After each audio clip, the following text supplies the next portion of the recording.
يا أيها الذين آمنوا اتقوا الله حق تقاته ولا تموتن إلا وأنتم مسلمون.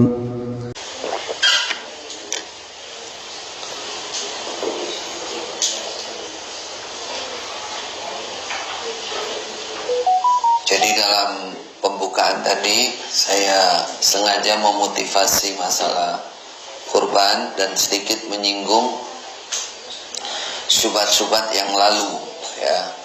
Maka kita pertegas lagi, tidak ada sunnahnya patungan 1 ekor kambing untuk orang sakampung. Tidak ada. Itu menyalahi sunnah Rasulullah. Yang benar, orang Islam yang ada di kampung itu yang mampu punya hewan lebih, sedekahkan kepada yang melarat untuk disembelih, atau disembelih kemudian dagingnya disedekahkan, atau disembelih diniati dari orang-orang yang tidak memiliki kemampuan untuk berkorban, lalu dagingnya kasihkan. Ada pendapat yang lemah bagi yang ngotot, misalkan yang ngotot, seperti yang ditanyakan kemarin, satu keluarga, anaknya, istrinya mengumpulkan uang. Itu kalau untuk satu keluarga masih ada. Satu keluarga itu satu rumah maksudnya. Bukan satu keluarga, satu family, bukan. Satu rumah. Hadisnya Abu Bakrah itu sangat jelas, kami dulu menyembelih untuk kami sekeluarga satu rumah. Jadi caranya kalau memang itu ya hibahkan, hadiahkan, sedekahkan uang itu kepada bapaknya misalkan. Nanti bapaknya beli kambing, terserah bapaknya. Diniati untuk dia dan keluarga satu rumah itu. Gitu. Tapi kalau kembali ke kaidah awal, umpama satu rumah itu tidak berkorban, ya tidak apa-apa. Karena dulu yang namanya dilakukan oleh para sahabat itu ya orang-orang tua itu, suami atau bapak itu yang dia punya kemampuan untuk menyembelih. Nah, silakan. Fadhal, Balikpapan, Jawa Timur, Balikpapan. Ya Bapak sih tanya. Tafadhal, silakan. Pertanyaan pertama, jika di dalam patungan 7 orang itu ada salah satu yang non muslim juga ikut gabung. Pertanyaan kedua, yang disyariatkan di dalam menutup Hajar Aswad, apakah mengambil di salah satu putaran tawaf atau memang di luar putaran tawaf yang menyengajakan diri untuk mencut di Arafah tersebut? Tayyib. Dua pertanyaan saya. Jadi syirkahnya diikuti oleh non muslim satu orang. Sah apa tidak? Untuk kurbannya tetap sah kurbannya, karena tapi untuk pribadinya non muslim tidak diterima oleh Allah. Hal suwibal kufar makanu yaf'alun. Syaratnya harus Islam dulu baru diterima. Tapi untuk yang patungan 6 orang, yang 6 orang itu sah. Hitungannya per orang sama dengan seekor kambing. Sama dengan seekor kambing. Tayyib. Kemudian yang kedua, riwayat hadisnya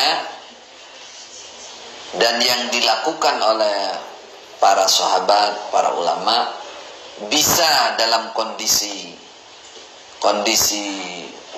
tawaf untuk mencium lah ya, untuk mencium ya. Dan Nabi juga pernah di luar tawaf. Memang pas mencium di situ ketika di belakangnya ada Khalifah Umar dalam satu kisah. Makanya Khalifah Umar di situ Nabi mencium, menangis, kemudian Khalifah Umar di belakangnya Nabi menangis. Kata Rasulullah, huna tuskabal umarat. Umar kalau mau menangis jangan di belakang, di sini tempatnya orang menangis, di Hajar Aswad menangis karena khusyuk kepada Allah.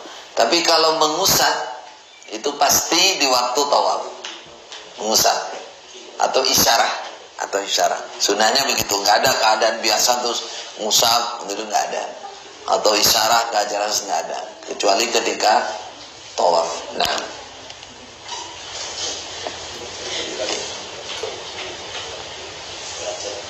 silakan.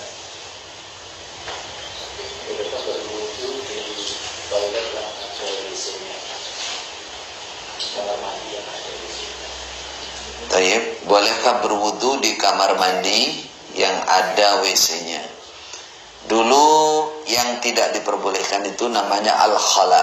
Al-khala itu tempat sepi khusus buang hajat.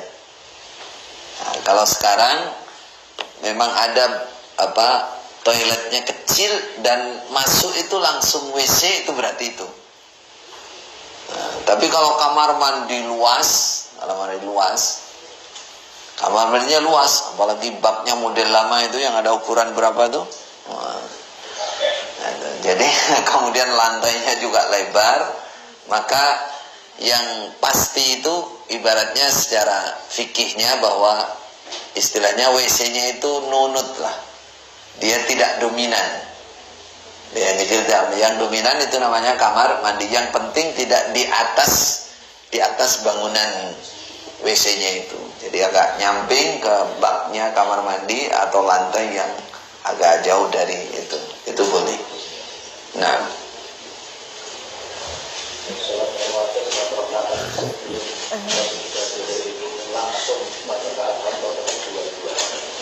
sholat rawatib 4 rakaat setelah zuhur ya, sebelum dan setelah sholat zuhur. Apakah langsung 4 rakaat? Apakah dua-duanya boleh?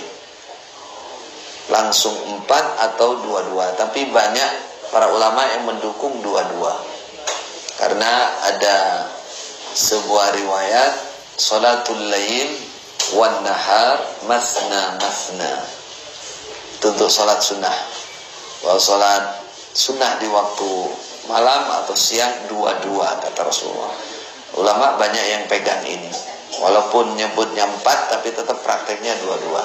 Namun sebagian tetap karena nyebutnya arba'a raka'atin, 4 rakaat, boleh langsung 4 rakaat. Tayyib. Masyarakat mempunyai pemahaman bahwa yang korban itu tidak selayaknya dikorbankan.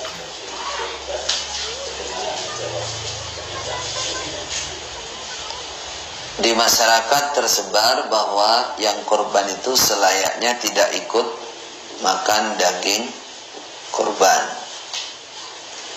Ini mungkin terjadi syubhat dengan dam ya. Dam pelanggaran. Dam pelanggaran itu di waktu haji. Ketika orang melanggar, mencukur rambut, pakai minyak wangi, itu kan ada dam. Dam itu kafarah. Tapi kalau kurban, hewan kurban atau hadiah untuk haji kiran atau menyembelih kambing untuk tamattu, dan tamattu itu boleh. Itu boleh. Makan sebagian. Jadi pemahaman ini saya kira tidak benar. Kalau tidak boleh ikut makan hewan korbannya tidak benar. Kalau dibilang lebih baik, iya, lebih baik.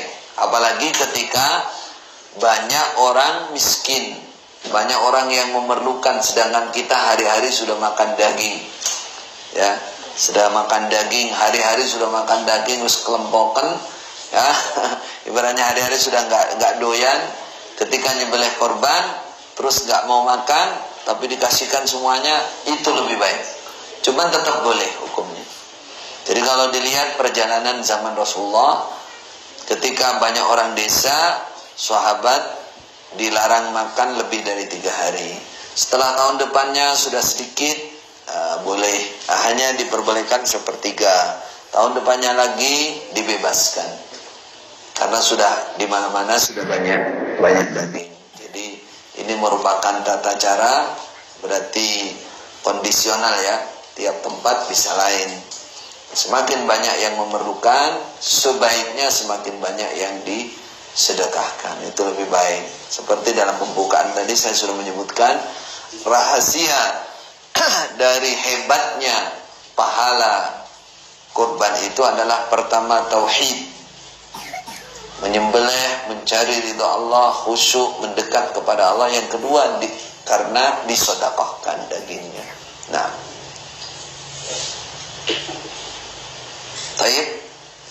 Jadi syubhat yang lalu diantaranya adalah masalah patungan. Yang kedua, saya katakan orang miskin disuruh mengumpulkan, disuruh ngirim kepada orang-orang kaya. Itu juga sunnah yang terbalik. Apalagi di balik itu ada dibisniskan, misalkan dibisniskan. Kita melihat itu, kenyataan itu, terutama di Mekah, urusan dam itu, bahwa orang-orang di atas berbisnis, yang ngurusi di sana, yang ngurus di sana, waliyadzubillah, di tanah haram seperti itu. Jadi hati-hati ya, jika kita mampu ya lakukan sendiri semua, terutama menyembelihnya, karena beribadahnya itu ketika menyembelih itu, mencari ridha Allah, bismillah, mencari ridha Allah di situ waktu menyembelih itu. Kan itu kan membaca, mengagungkan Allah, kemudian semacam laporan kepada Allah, ya Allah, dekatkan kami denganmu. Makanya katakan kurban. Kurban itu qoriba, kurbanan, hewan yang disembelih untuk mendekat kepada Allah. Kurbanan ilallah, bukan kurbanan ila syaitan, bukan kurbanan ila nas. Ini dulu yang kita kehilangan ruhnya ibadah kurban dulu. Hanya semangat, ruhnya nggak tahu. Padahal di situ rahasianya adalah tauhid dan sedekahnya. Yang paling subhat lagi ya, orang-orang kaya supaya menyembelih lebih dari satu, misalkan dinasihati begitu. Tujuannya apa? Supaya dagingnya bisa dibagi untuk budi luhur. Nah, ya berarti yang bagi tapi nggak niat sedekah budi luhur kok. Ya, budi luhur sajane api, tapi budi luhur itu kalau dalam bahasa Al-Quran atau bahasanya orang munafik zaman Nabi, wa yattakhidunaha maghraman, dianggap hilang-hilangan. Masya Allah, berapa tahun kita kehilangan pahala itu? Kasihkan pejabat muslim, tetangga-tetangga muslim semua, tapi katanya ini untuk budi luhur saja. Berarti nggak ada niat sedekah dong, nggak ada niat, karena menganggap kafir orang lain. Inilah nggak perlu disesali, tapi jika kita mampu, kita ingatkan saudara-saudara kita supaya amal mereka bisa diterima oleh Allah dan sempurna ibadah korbannya. Baik. Jazakumullah khairan, insyaallah cukup pertemuan kita malam ini. Apabila ada kurang dan lebihnya, kami mohon maaf yang sebesar-besarnya. Jazakumullah khairan. Assalamualaikum warahmatullahi wabarakatuh.